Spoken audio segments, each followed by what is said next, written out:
Ito mga ka-GM, bali magre-reset tayo ng ano, tire warning lights sa tire pressure niya. Gamit natin tong TPMS. Yan kung makikita ninyo. Nag-color green na siya. Lipat tayo sa kabila.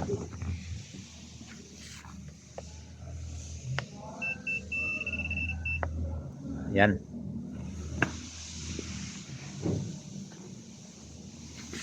Isa itong Hyundai Elantra mga ka-GM.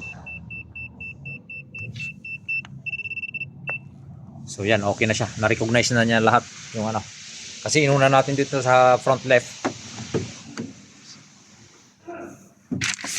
So ayan, kung makikita ninyo, wala na siyang tire warning lights dito na lumalabas. So start natin yung sakyan. So yan, okay na siya mga ka-GM. Wala na siyang message dyan. Yan o, maandar siya. So off natin. Tignan natin ulit.